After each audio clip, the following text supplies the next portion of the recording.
रामगिरी नावाचा जे भोंदू बाबा हे अशा प्रकारच्या पिल्लूंना त्यांनी सोडलेले आहे। त्याच दिवशी जेव्हा पूर्ण देशामध्ये रोष होता त्या बाबाच्या विरोधात, त्याच दिवशी ते येऊन अशा प्रकारचे भाष्य करणे असं वाटत होता की कोणत्या एका कपोरी नेता जे आहे ना तुझ्या केसाला हात लावू देणार नाही।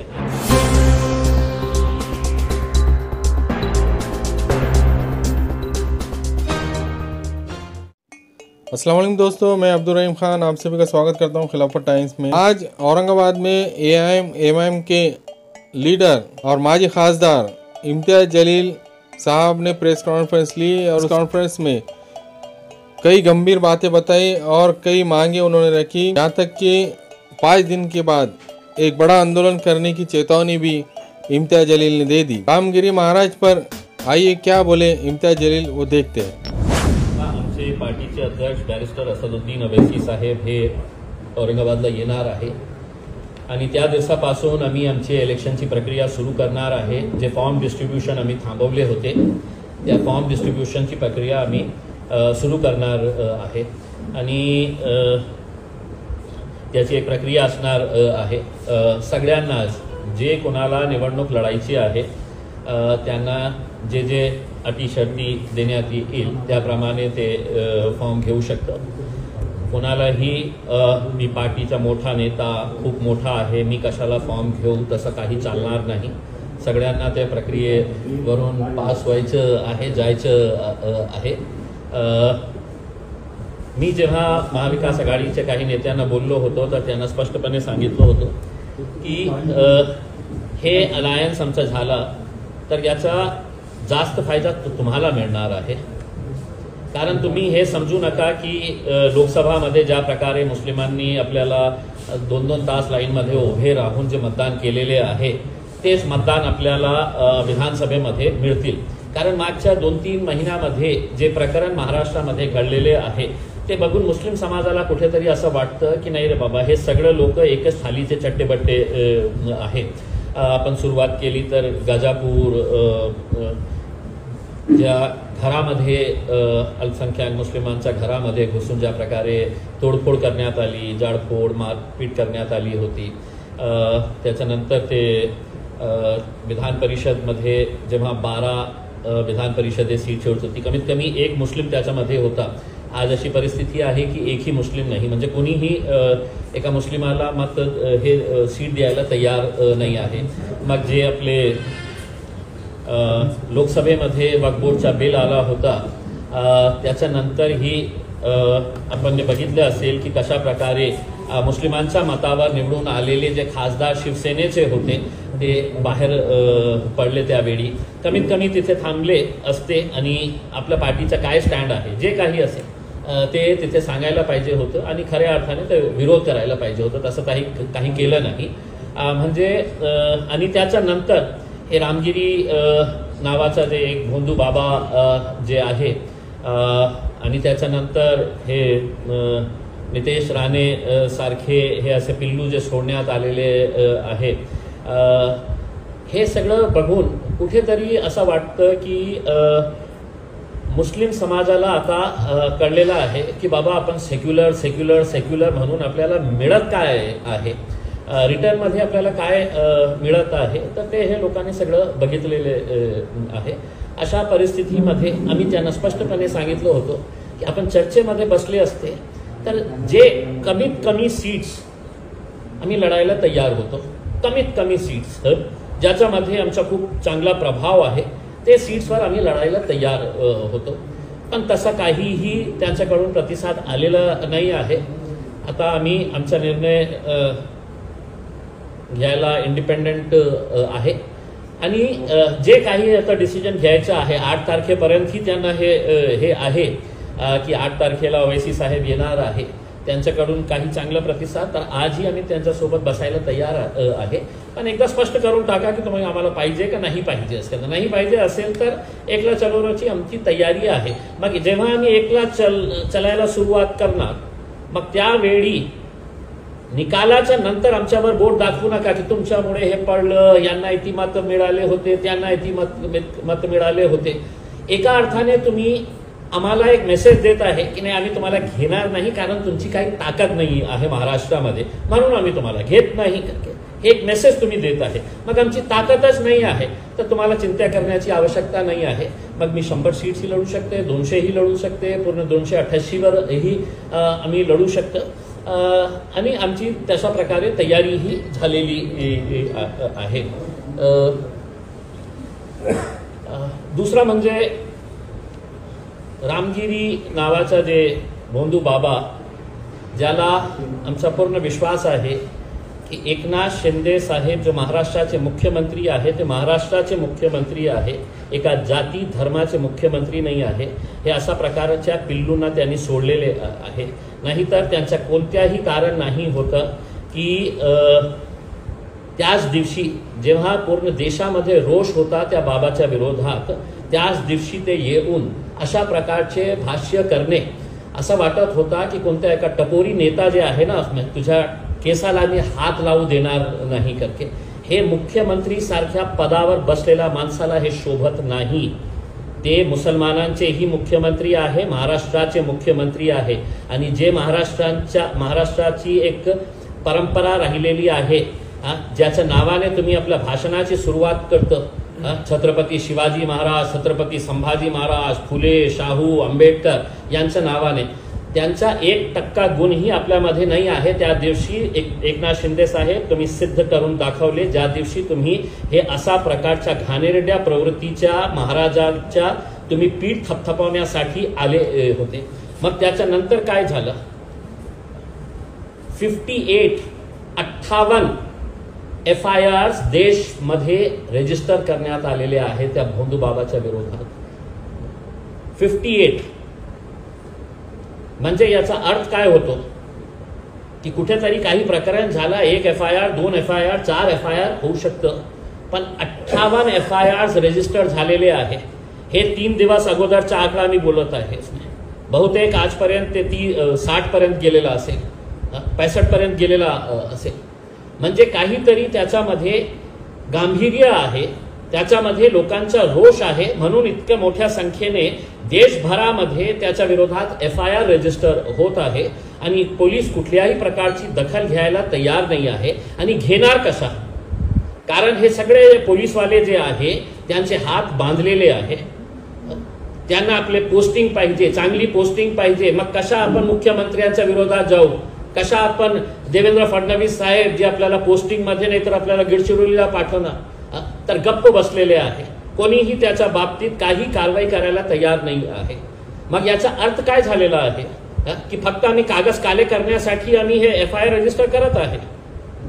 मग त्याच्यानंतर हे चिल्लू पिल्लू जे आलेले आहे, देवेंद्र फडणवीस साहेबांनी या पिल्लीला सोडलेले जे आहे,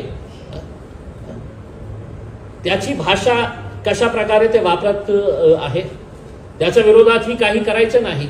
आता मी मुस्लिम समाजाला आणि जे सेक्युलर नॉन मुस्लिम्स आहेत त्यांना हात जोडून विनंती करतो की कृपा करून असा जेव्हा काही वक्तव्य कुणी करत असेल तर आपला वेळ FIR रजिस्टर करण्यामध्ये घालू नका.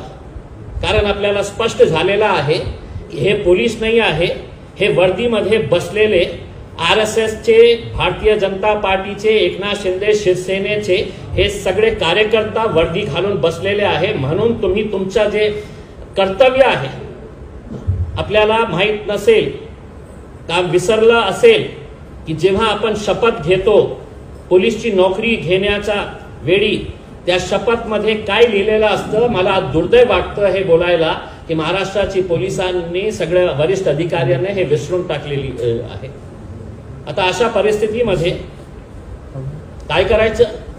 पोलीस कारवाई करत नाही, मुख्यमंत्री त्यांचे पीठ थपथपवण्यासाठी येत आहे. मग 2 ऑर्गनायझेशन्स बॉम्बे हायकोर्टमध्ये रेट फाईल केली. हायकोर्टाला हे समजावून सांगितलं की अनेक ठिकाणी लोक भूक हडताळवर बसलेले आहे, हंगर स्ट्राईकवर बसलेले आहे, वातावरण बिघडण्याची शक्यता आहे. 58 FIRs रजिस्टर झालेले आहे. पोलीस अद्यापही त्यांना काही कारवाई केली नाही, अरेस्ट केले नाही.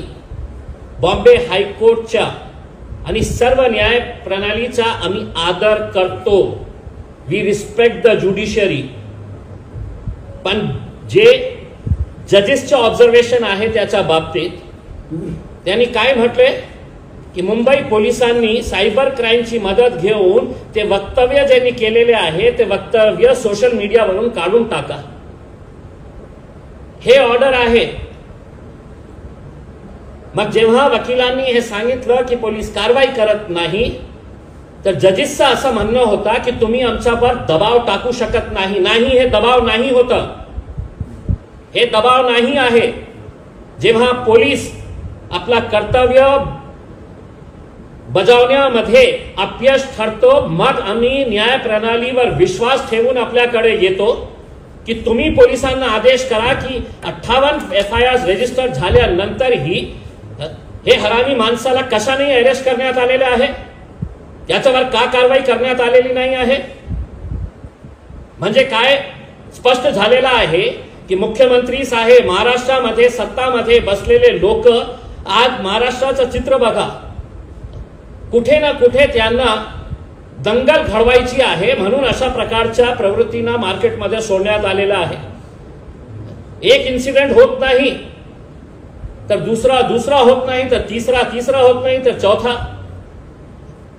मी तर सगळं जे सेक्युलर माइंडेड लोक आहे, मुस्लिम समाजातले जे तरुण आहे त्यांना धन्यवाद देतो की आज इतका होऊन सुद्धा, इतका ऐकून सुद्धा काय देश माझा नाही आहे, हे महाराष्ट्र माझा नाही आहे, फक्त हे मुर्गी चोराचा आहे, हे चिल्लू पिल्लूचा जे आहे, हे सेमडे पोट्टे जे मार्केटमध्ये देवेंद्र फडणवीस साहेबांनी सोडलेले आहे, त्यांना काय वाटतं की आम्ही काही करू शकत नाही. आता ऐका, महाराष्ट्राचे मुख्यमंत्री एकनाथ शिंदे साहेब, देवेंद्र फडणवीस साहेब, अजित पवार साहेब, सत्ता येतं जातं, तुम्हालाही एक दिवस घरी जायचं आहे. तुम्ही काही कारवाई करत नसेल आणि तुम्हाला हे वाटत असेल की तुम्ही पोलिसांना आदेश दिलेले आहे की कोणत्याही प्रकारची कारवाई आम्ही करू देणार नाही, इसके बाल को भी हम धक्का नहीं लगने देंगे, तर ऐका हो एकनाथ शिंदे साहेब, 5 दिवसाचा टाइम देतो तुम्हाला, महाराष्ट्राची सरकारला 5 दिवसाचा टाइम देतो. या 5 दिवसामध्ये हे हरामखोरा विरोध अगर आपण कारवाई केली नाही तर महाराष्ट्राच्या इतिहासमध्ये इतका मोठा रॅली घेऊन मी मुंबईला येणार आहे. पूर्ण महाराष्ट्रातून मोठी रॅली घेऊन तुमच्याकडे येणार आहे आणि तुमच्यासाठी मी कॉन्स्टिट्यूशन, संविधानाची पुस्तक आणून तुम्हाला भेट करणार आहे. तुमच्या कुणाच्या बापाची जागीर नाही आहे हे महाराष्ट्र राज्य. नियम आहे, कायदे आहे, कानून आहे. कोणीही कुठे राहायचं, काहीही बोलायचं आणि गप्प राहायचं म्हणजे हेच झालेली आहे. कोणीतरी कुठे उभे राहतो, शिव्या देतो, घाणेरडी प्रकारची भाषा वापरतो. दुसऱ्या दिवशी मुस्लिम समाजाचे नेते जाऊन मेमोरंडम कलेक्टरला, कमिशनरला फोटो घेत युट्यूब वाल्याला बोलवतो. जेव्हा छत्रपती शिवाजी महाराजांचा पुतळा पडला, आम्ही निषेध केला त्याचा. ज्या भ्रष्टाचारामुळे ते पुतळा छत्रपती शिवाजी महाराजांचा पडला, भ्रष्टाचारामुळे कशा महाविकास आघाडीचे सगळे नेते रस्त्यावर आले. मुस्लिम समाजातले मुंबईचे आमदार ते आरिफ नसीम खानला बघून मला असं वाटत होते ते आता रडायला सुरुवात करणार आहे. का रे बाबा, तुम्हाला इतकी लाज नाही वाटली जेव्हा तुमच्या पैगंबर मोहम्मद मुस्तफा सल्लल्लाहु अलैहि वसल्लम यांच्या बाबतीत ते हरामखोरांनी बोललं तर आपल्याला काही वाटलं नाही. अरे आम्हीही निंदा करतो जे गोष्टी घडलेली आहे. आता तुमच्यामध्ये हिम्मत असेल, जे महाराष्ट्राचे जे मुस्लिम नेते आहे, आपल्याला स्वतःला मुस्लिम म्हणणारे, एक दिवस कुठेतरी मुंबईमध्ये तुमचे जे बाप बसलेले आहे ना, जे शरद पवार साहेब असू द्या, उद्धव ठाकरे साहेब असू द्या, काँग्रेसचे नाना पटोले असू द्या, हे सगळ्यांना घेऊन एक दिवसाचा आंदोलन मुंबईमध्ये करा. आम्हालाही बोलायचं असेल तर आम्ही एक सामान्य नागरिक म्हणून तुमच्या आंदोलनामध्ये सहभागी होऊ. आणि तसा करत नसेल, फक्त जाऊन मेमोरंडम, मी बघितलं वर्षा गायकवाड आणि त्यांच्या सोबत असलम MLA अमीन पटेल, मग त्याच्यानंतर आरिफ नसीम, काही टोप्या घालणारे लोक राजनीतीशी संबंधित मेमोरंडम देऊन संपला विषय. आली आपली फोटो पण आली, मीडियामध्ये बाईट पण दिलं, युट्यूब वाल्यांना बोलावून चांगला आपला राग तुम्ही त्या कारणाने दाखवले, तेच राग तुम्ही रस्त्यावर येऊन दाखवा. आणि नाही करत असेल तर ते सगळे मुस्लिम नेते मुंबईचे जे आहे ना, त्यांच्यासाठी मी घुंगरू पाठवणार आहे. पैरों में घुंघरू बांधो और अपने नेताओं के सामने तो ठुमके लगाओ, नाचो. एक हद होती है बात करने की, एक हद होती है किसी भी चीज की. आज अगर इनके ऊपर अगर कार्रवाई नहीं होती कि सड़क चलने वाला लड़का है तो आपकी जात पे, आपके धर्म पे, हम किसी के भी धर्म के खिलाफ नहीं है, हम किसी भी मजहब के खिलाफ नहीं है, हम किसी भी भगवान के बारे में गलत शब्दों का इस्तेमाल नहीं करेंगे. लेकिन अब वक्त आया है, अगर सरकार चाहती है कि हमने सड़क के ऊपर आना तो सुन ले सरकार, हम सड़क पे आने के लिए भी तैयार हैं.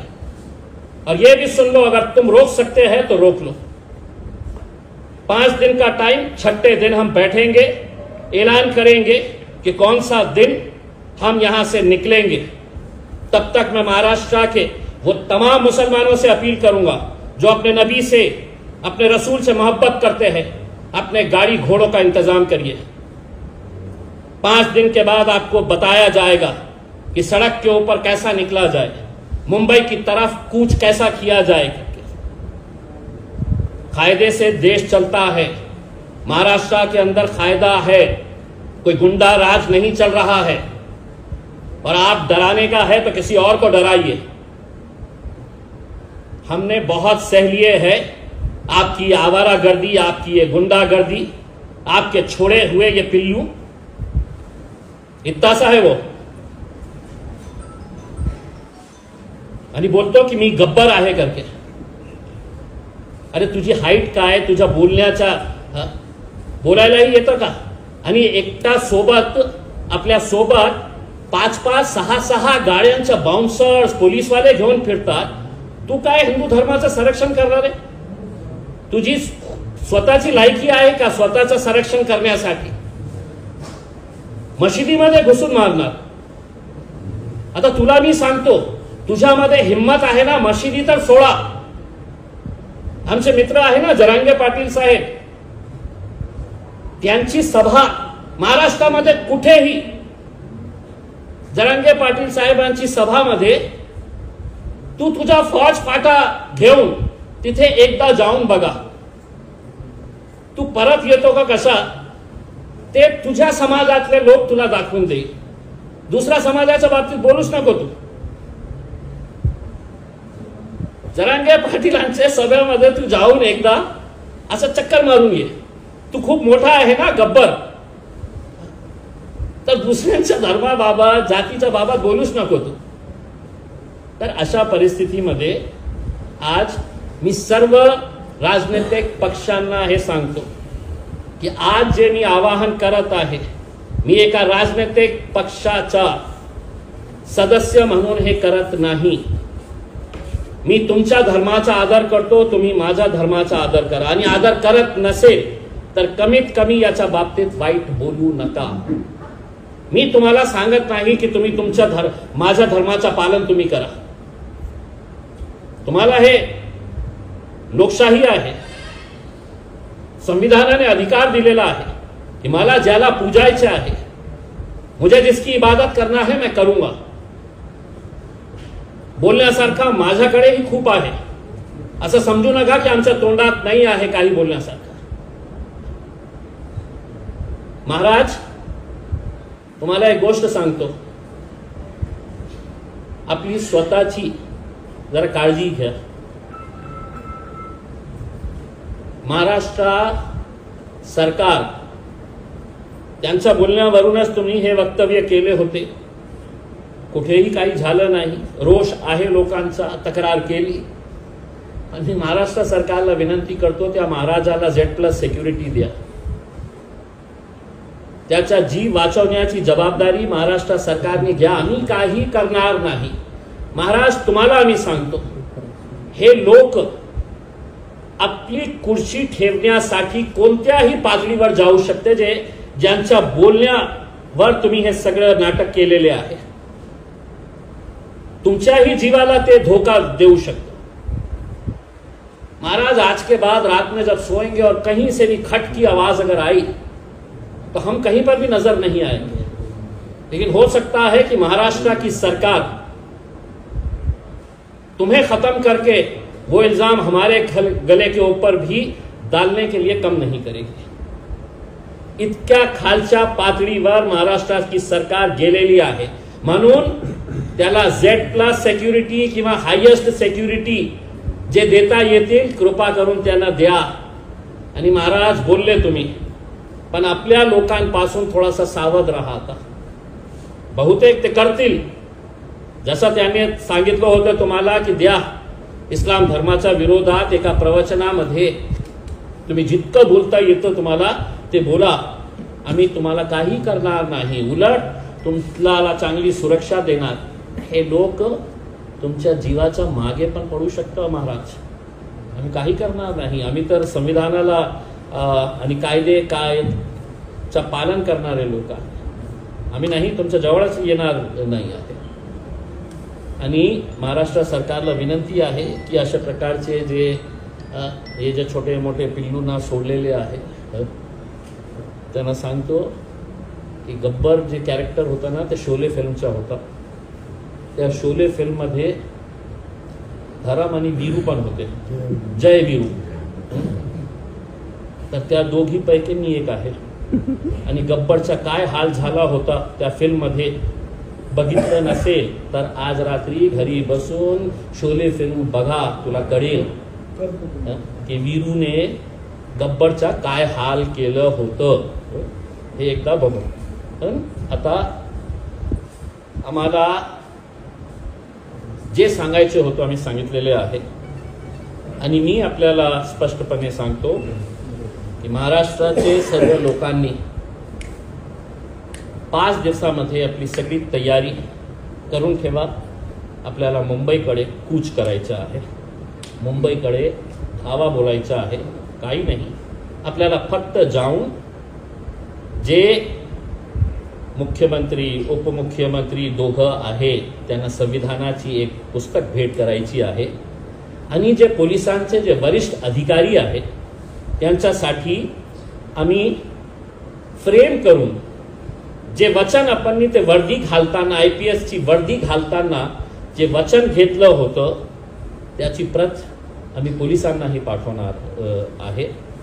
हे राज्य आपल्याला सगळ्यांना नियमाप्रमाणे चालवायचं आहे, गुंडागर्दीप्रमाणे चालवायचं नाही आहे. तुम्ही जय आहात. धमकी समजायची, रामगिरी महाराजांना धमकी समजायची.